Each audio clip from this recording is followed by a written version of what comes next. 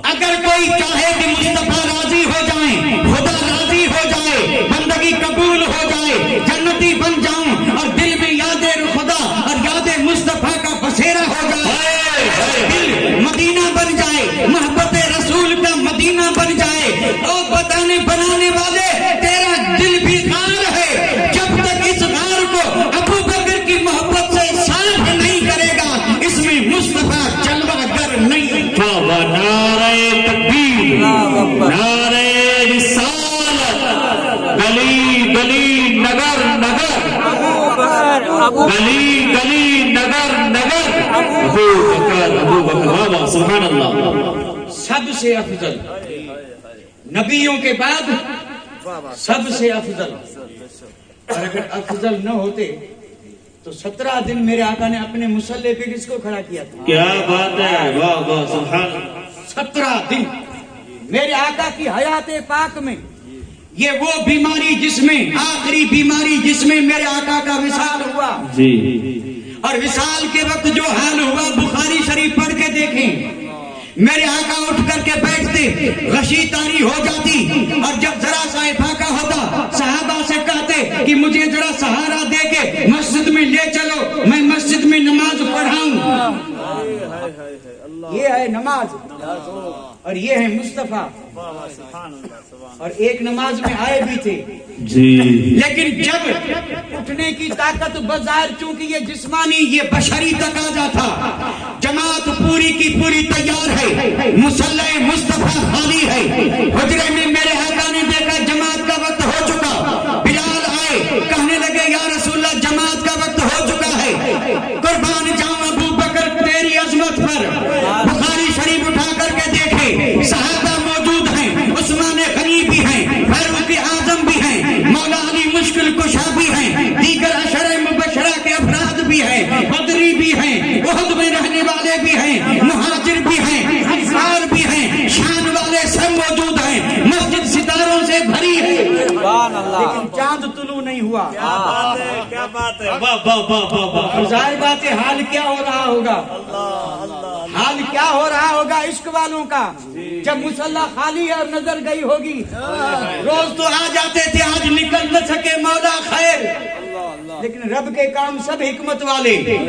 بلال آئے ہیں، عرض کرنے لگے یا رسول اللہ وقت جا رہا ہے، صحابہ سب صفیں باندھ کر کے منتظر ہیں نماز پڑھانے کے لیے۔ اللہ اکبر، مقدس زبان ہلی، وما ينطق عن الهوى ان هو الا وحی یوحی والی زبان۔ سبحان میرے اللہ، آقا نے فرمایا مرو ابا بکر فلیصلی بالناس، سبحان اللہ سبحان اللہ، حق ہے۔ فرمایا بلال جلدی جا، ابو بکر سے کہا کہ وہ میرے مصلی پہ کھڑا ہو کے نماز پڑھا دے۔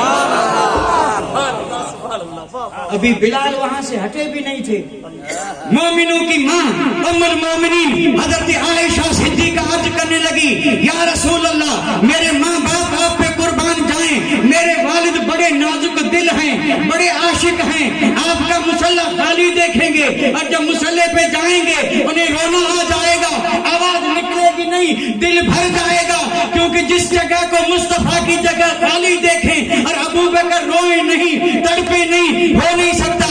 ابو بکر سے نہیں، حضرت عمر سے کہتے ہیں کہ وہ نماز پڑھائیں۔ یہ عریضہ تھا جو ام المومنین حضرت عائشہ نے پیش کیا۔ انہوں نے کہا یا رسول اللہ ابو بکر بڑے نرم دل اور بڑے دیوانے ہیں، آپ کا مصلی خالی دیکھیں گے وہ نماز نہیں پڑھا پائیں گے۔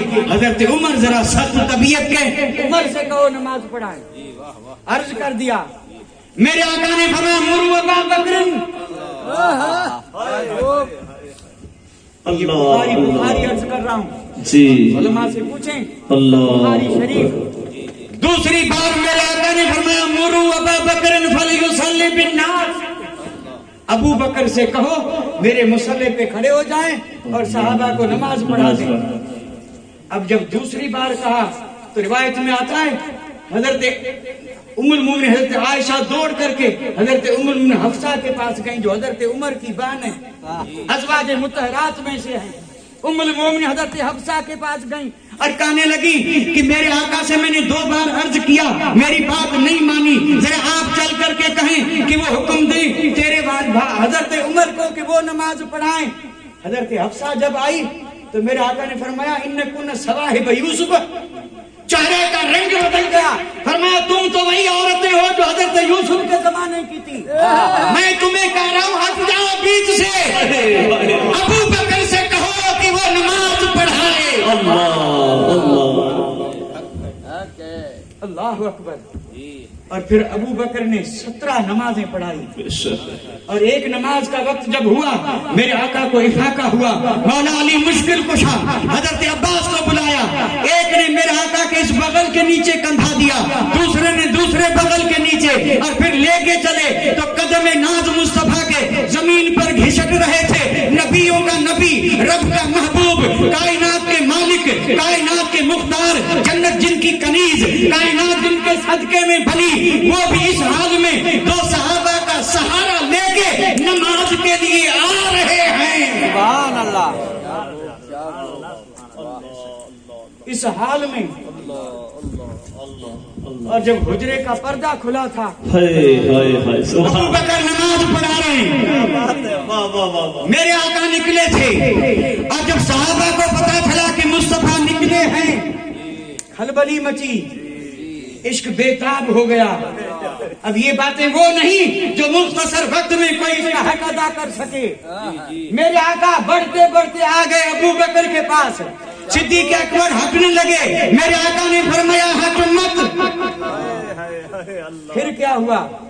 میرے آقا ابو بکر کے بائیں طرف کھڑے ہو گئے، بائیں طرف بیٹھ گئے.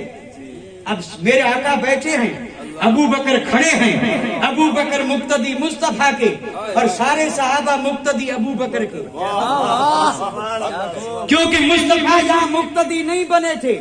اگر ایک مقتدی اور ایک امام ہو تو مقتدی امام کے دائیں طرف کھڑا ہوگا اور مقتدی کے پاؤں جو ہیں اس کی انگلیاں جو ہیں وہ امام کی ایڑیوں کے برابر.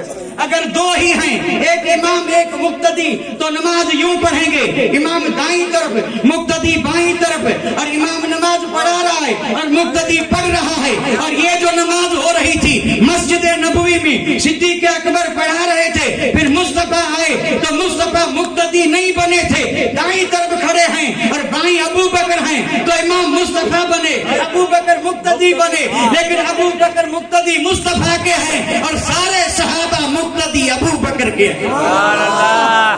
یہاں میں وہ فقہی مسائل عرض نہیں کروں گا کیونکہ یہاں کوئی سبق پڑھانا نہیں ہے کہ یہاں فقہ چھیڑ دوں کہ اس طرح نمازیں جو پڑھی جاتی ہیں جائز ہیں یا نہیں. مقتدی کھڑے ہیں، امام بیٹھا ہے، نماز ہوئی کہ نہیں ہوئی، یہ تو فقہ کا کام ہے، فیصلے سب ہو چکے ہیں. لیکن ہمیں ان سے کوئی واسطہ، ان نماز کے مسئلے کبھی کسی نے پوچھے آپ سے؟ آج تک کسی نے نہیں پوچھا ہوگا. کبھی کسی نے آ کر کے سنایا کہ حضرت میں عطیات پڑھتا ہوں، سنیں صحیح پڑھتا ہوں یا غلط؟ سنایا؟ کسی نے ثنا سنائی؟ درود ابراہیم میں سنایا؟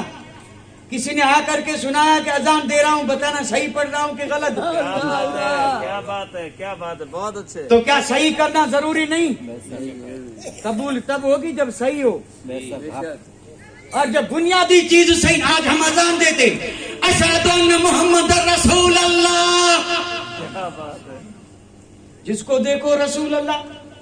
میرے بھائی رسول اللہ نہیں ہے، اشہد ان محمد رسول اللہ، اشہد ان محمد رسول اللہ. مؤذن بھی رسول اللہ، تکبیر پڑھنے والا بھی رسول اللہ. اتنی ہمت آ گئی کہ پیش کو ہٹا کے صاحبوں نے زبر دے دی، جیسے کہ لغت کے امام بن گئے، قاعدہ بدل دیا.